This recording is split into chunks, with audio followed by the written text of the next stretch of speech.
بسم اللہ الرحمن الرحیم رب اشرح لی صدری ویسر لی امری واحلل عقدۃ من لسانی یفقہوا قولی۔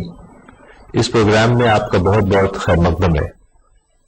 آج ہم سیرت کے کچھ واقعات آپ کے سامنے رکھیں گے۔ سیرت کا مطلب ہوتا ہے پروفٹ محمد صلی اللہ علیہ وسلم کی زندگی کے حالات، یعنی لائف آف دی پروفٹ محمد۔ جب شروع میں اسلام آیا اور پروفٹ محمد صلی اللہ علیہ وسلم نے اسلام کے بارے میں لوگوں کو مکے میں بتایا، تو قریش ٹرائب جو کہ مکہ کا سب سے پاورفل ٹرائب تھا، جن کو مکے کی سرداری حاصل تھی، وہ آپ کے خلاف ہو گئے، آپ کے اگینسٹ ہو گئے۔ چونکہ رسول اللہ صلی اللہ علیہ وسلم نے مکے والوں کو توحید کی طرف بلایا، یعنی ایک خدا کی طرف بلایا کہ خدا ایک ہے، وہ کریٹر ہے، وہ خالق ہے، وہ زندگی دیتا ہے، وہ موت دیتا ہے، وہی سسٹینر ہے، وہی ہیلپر ہے۔ تو مکہ کے جو لوگ تھے، خاص طور سے قریش، جو ٹرائب قریش تھی، انہوں نے یہ سمجھا کہ پروفٹ محمد ان کے مشرکانہ دین کو غلط بتا رہے ہیں۔ یعنی اس زمانے میں شرک کا غلبہ تھا۔ شرک کے معنی ہوتے ہیں کئی خدا کو ماننا، خدا کا حصے دار بنانا، خدا کا پارٹنر بنانا، یعنی جو ایٹریبیوٹس یا جو کوالٹیز، جو صفات خدا کی ہیں، مثلا خدا کریٹر ہے، سسٹینر ہے، ہیلپر ہے، گیور ہے، وہ زندگی دیتا ہے، وہ موت دیتا ہے، تو اس طرح کی کوالٹیز، اس طرح کی صفات کسی اور کے لیے بھی منسوب کرنا، کسی اور کی طرف منسوب کرنا۔ چونکہ مکہ میں اس وقت مشرکانہ دین رائج تھا، یعنی وہ بہت سارے ان کے معبود تھے۔ قرآن میں لات، منات، عزا اس طرح کے نام آتے ہیں اس زمانے میں جو معبود تھے، جن کی یہ پرستش کرتے تھے، جن کی ورشپ کرتے تھے۔ تو اس وجہ سے مکہ کے لوگ، خاص طور سے قریش ٹرائب، پروفٹ محمد صلی اللہ علیہ وسلم کے خلاف ہو گیا اور طرح طرح سے ستانا شروع کیا، طرح طرح سے پریشان کرنا شروع کیا، تکلیفیں دینی شروع کی۔ دراصل وہ دور ریلیجس انٹالرنس کا دور تھا۔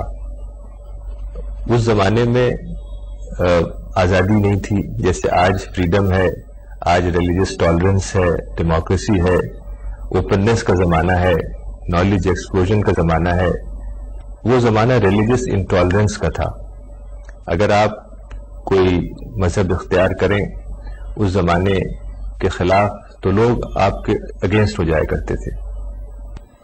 تو جب پروفٹ محمد صلی اللہ علیہ وسلم کو پیغمبر بنایا گیا اور آپ کے اوپر قرآن نازل ہوا اور اللہ تعالیٰ نے حکم دیا کہ اس پیغام کو لوگوں تک پہنچاؤ، تو جب پروفٹ محمد صلی اللہ علیہ وسلم نے قرآن کے میسج کو مکے کے لوگوں کے سامنے رکھا تو وہاں کے بیشتر لوگ آپ کے خلاف ہو گئے اور طرح طرح سے ستانا شروع کیا۔ تو ایک بار کا واقعہ ہے، حضرت ابوبکر نے کچھ لوگوں کو کعبہ میں جمع کیا۔ حضرت ابوبکر رسول اللہ صلی اللہ علیہ وسلم کے بہت ہی کلوز کمپینین تھے اور پہلے خلیفہ بنے۔ تو حضرت ابوبکر نے کچھ لوگوں کو کعبہ میں جمع کیا۔ جب لوگ جمع ہو گئے تو حضرت ابوبکر کھڑے ہوئے اور آپ نے کچھ تقریر کی، ایک ٹاک دی۔ تو یہ دیکھ کر وہاں جو قریش کے کچھ لیڈرز تھے وہ ناراض ہو گئے، وہ بگڑ گئے اور انہوں نے آ کے سب لوگوں کے اوپر اٹیک کر دیا اور لوگوں کو گھیر لیا۔ عتبہ ابن ربیعہ نے حضرت ابوبکر کو مارنا شروع کیا، یہاں تک کہ حضرت ابوبکر لہو لہان ہو گئے۔ تو یہ دیکھ کے کچھ لوگوں نے حضرت ابوبکر کے گھر والوں کو خبر دی، تو گھر کے لوگ آئے، خاندان کے لوگ آئے اور وہ بڑی مشکل سے حضرت ابوبکر کو چھڑا کر اپنے گھر لے گئے۔ تو اس طرح دھیرے دھیرے رسول اللہ صلی اللہ علیہ وسلم کے گرد مسلمانوں کا ایک چھوٹا گروپ بن گیا، جس میں مرد، عورت، بوڑھے، بچے، ہر طرح کے لوگ شامل تھے۔ لیکن ابھی بھی قریش کا ڈر باقی تھا، چونکہ اگر یہ لوگ جا کے کعبہ میں نماز پڑھتے تھے تو وہاں قریش ستاتے تھے، ان کو مارتے تھے۔ ایسی اگر وہ کسی گھر میں جمع ہو کے نماز پڑھتے تھے تو محلے کے لوگ دیکھ لیتے تھے اور قریش کو خبر کر دیتے تھے، اور وہاں پر قریش کے لوگ آ کر ان کو ستاتے تھے اور مارتے تھے۔ تو اس طریقے سے تقریباً 3 سال تک اسلام کی دعوت، اسلام کی تبلیغ بہت ہی خاموشی سے مکہ میں پھیلتی رہی۔ پرائیویٹلی اور انڈیویجول لیول پر لوگوں کو اسلام کی دعوت رسول اللہ نے دی، ایک ایک کر کے لوگوں کے پاس جاتے تھے اور قرآن کے کچھ حصے سناتے تھے اور اسلام کے بارے میں بتاتے تھے۔ تو شروع کے زمانے میں جن لوگوں نے اسلام قبول کیا تھا ان میں سے ایک صحابی کا نام تھا ارقم ابن ابی الارقم۔ ان کا گھر صفا پہاڑی کی طرف الگ تھلگ تھا، تو اکثر یہ ہوتا تھا کہ وہاں رسول اللہ آتے تھے اور وہاں جو مسلمان تھے وہ جمع ہوتے تھے۔ تو یہ گھر یعنی ارقم کا گھر جو کہ دارالارقم کے نام سے مشہور ہو گیا تھا، یہاں پر تبلیغی اور جو تربیتی کام ہوا کرتے تھے اور جو میٹنگز ہوتی تھیں وہ اسی جگہ پر ہوا کرتی تھیں۔ تو 3 سال تک یہ سلسلہ خاموشی سے چلتا رہا، خاموشی سے دعوت کا کام مکے میں رسول اللہ اور آپ کے ساتھی کرتے رہے۔ لیکن 3 سال کے بعد قرآن میں آیا وَأَنذِرْ عَشِيرَتَكَ الْأَقْرَبِينَ، یعنی تم اپنے قریب کے رشتہ داروں کو اسلام کی دعوت دو۔ تو رسول اللہ صلی اللہ علیہ وسلم نے اپنے خاندان کے لوگوں کو دعوت دی، خاندان کے لوگوں کو گھر پہ کھانے کے لیے بلایا۔ بنو ہاشم جو رسول اللہ صلی اللہ علیہ وسلم کا خاندان تھا، بنو ہاشم یعنی ہاشم کے نام سے جو ٹرائب مشہور تھی وہ رسول اللہ کے گرینڈ فادر تھے، گریٹ گرینڈ فادر تھے۔ تو ہاشم کے نام سے اس خاندان کو بنو ہاشم کہا جاتا تھا۔ تو پروفٹ محمد صلی اللہ علیہ وسلم نے اپنے خاندان یعنی بنو ہاشم کے لوگوں کو دعوت دی گھر پہ کھانے کے لیے۔ تو تقریباً 40 لوگ ایک دن گھر پہ جمع ہوئے۔ تو رسول اللہ صلی اللہ علیہ وسلم نے حضرت علی ابن ابی طالب سے کھانے کے انتظام کے لیے کہا۔ حضرت علی نے دودھ اور کچھ کھجور وغیرہ کا انتظام کیا۔ تو جب لوگوں نے کھانا کھا لیا تو پروفٹ محمد صلی اللہ علیہ وسلم کھڑے ہوئے اور آپ نے تقریر کی۔ آپ نے بتایا کہ مجھے خدا نے پروفٹ بنایا ہے اور قرآن میرے اوپر ریویل کیا ہے، اور آپ نے بتایا کہ دیکھو میں تم سب کے لیے دنیا اور آخرت کی بھلائی لے کر آیا ہوں، تو میں چاہتا ہوں کہ تم لوگ میری مدد کرو تاکہ میں قرآن کے اس پیغام کو لوگوں تک آسانی سے پھیلا سکوں، اور جو میرا ساتھ دے گا میرے اس مشن میں وہ آخرت میں جنت میں میرے ساتھ ہوگا۔ تو جب پروفٹ محمد نے یہ باتیں اپنے خاندان کے لوگوں سے کہیں تو کسی نے کوئی جواب نہیں دیا، سب کے سب خاموش رہے۔ تو پروفٹ محمد صلی اللہ علیہ وسلم نے یہ باتیں 3 بار دہرائیں۔ 3 بار دہرانے کے بعد بھی کوئی شخص بولا نہیں، سب کے سب چپ رہے۔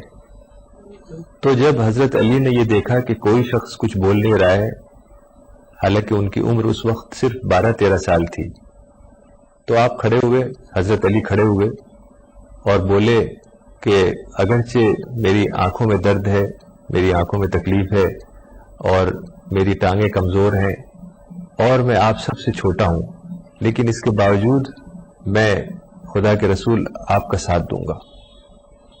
تو اس طریقے سے حضرت علی نے جب کہا تو رسول اللہ صلی اللہ علیہ وسلم نے کہا کہ انت یا علی، انت یا علی، یعنی اے علی تم میرا ساتھ دو گے۔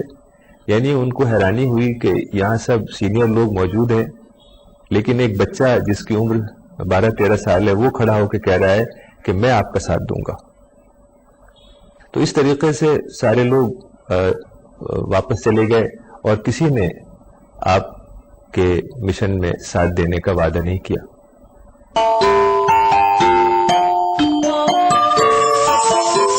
پھر کچھ عرصے کے بعد قریش ٹرائب کے لیڈروں نے یہ سوچا کہ حضرت محمد صلی اللہ علیہ وسلم کے پاس کسی سینئر آدمی کو بھیجیں تاکہ وہ جا کے ان کو سمجھائے کہ وہ اپنے اس کام کو چھوڑ دیں۔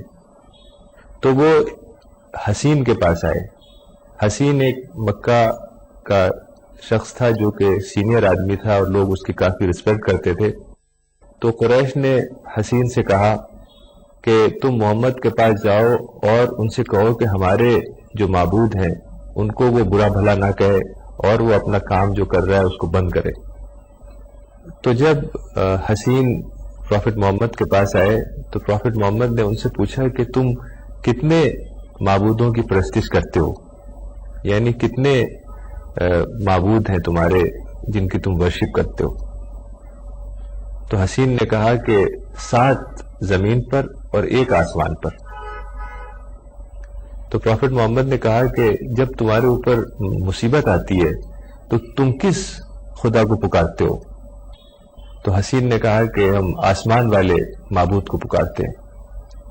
تو پھر پروفٹ محمد صلی اللہ علیہ وسلم نے پوچھا کہ جب تمہارا کوئی نقصان ہوتا ہے، کوئی فائنینشیل نقصان یا کوئی اور نقصان، تو تم کس معبود کو پکارتے ہو؟ تو حسین نے کہا کہ ہم آسمان والے کو پکارتے ہیں۔ تو پروفٹ محمد صلی اللہ علیہ وسلم نے ان سے کہا کہ تمہارا سننے والا تو خدا ہے، تو پھر تم کیوں دوسروں کو شریک کرتے ہو، یعنی دوسروں کو کیوں پارٹنر بناتے ہو، کیوں حصے دار بناتے ہو؟ تو یہ باتیں حسین کو بہت اچھی لگیں، ان کو ایسا محسوس ہوا کہ ایسی باتیں انہوں نے پہلے کبھی نہیں سنی۔ تو حسین نے کہا کہ مجھے آپ کچھ ہدایت دیجئے، میرے لیے کچھ آپ دعا بتائیے۔ تو پروفٹ محمد نے ایک دعا حسین کو بتائی، کہا کہ تم اسے یاد کر لو اور تم اس کو پڑھا کرو۔ وہ دعا یہ تھی کہ اے اللہ، میں تجھ سے ہدایت کا طالب ہوں، گائیڈنس کا طالب ہوں، تو میرے معاملے کو درست کر دے اور مجھے ایسا علم دے، مجھے ایسی نالج دے جس سے مجھ کو فائدہ ہو۔ تو حسین نے یہ دعا یاد کر لی اور جانے سے پہلے، رخصت ہونے سے پہلے انہوں نے اسلام قبول کر لیا۔ تو اس طریقے سے اسلام مکہ میں ایک ایک کر کے لوگوں میں داخل ہونا شروع ہوا، لوگوں تک پہنچنا شروع ہوا۔ تو ایک بار کا واقعہ ہے کہ مدینہ کے کچھ لوگ مکہ آئے، وہ اس لیے آئے تھے کہ قریش جو مکہ کا ٹرائب تھا ان سے کچھ ان کو ایگریمنٹ کرنا تھا۔ تو اس ڈیلیگیشن میں ایاس ابن معاذ بھی شامل تھے۔ تو جب پروفٹ محمد صلی اللہ علیہ وسلم کو یہ خبر ہوئی کہ مدینہ کے کچھ لوگ مکہ آئے ہیں اور ان میں ایاس ابن معاذ بھی ہیں، تو رسول اللہ اس جگہ گئے جہاں یہ لوگ ٹھہرے تھے اور جا کے ان سے بات چیت کی، اور پروفٹ محمد نے ان سے کہا کہ میں تم کو ایک ایسی بات بتانا چاہتا ہوں جو اس سے بہتر ہے جس کام کے لیے تم یہاں آئے ہو۔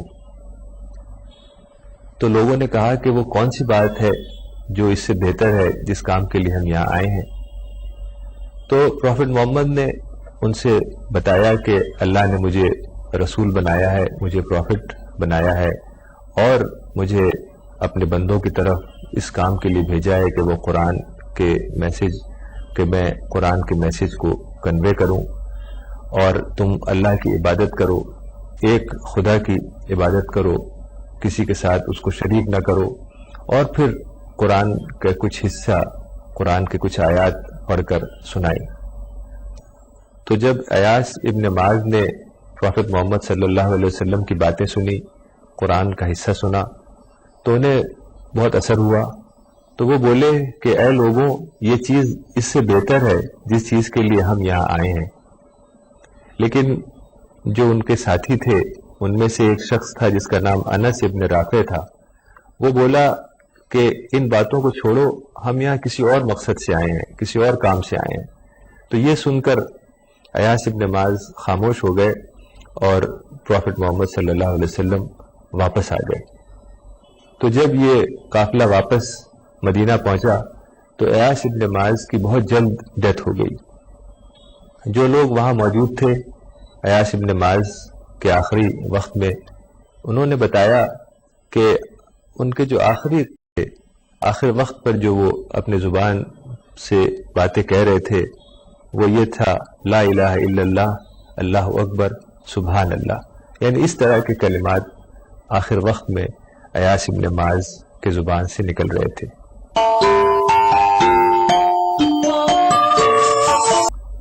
سیرت کی کتابوں میں آتا ہے کہ حضرت عثمان ابن عفان اپنا واقعہ بتاتے ہیں کہ حضرت عثمان ایک بار اپنی خالہ عروہ بنت عبد المطلب کے گھر گئے.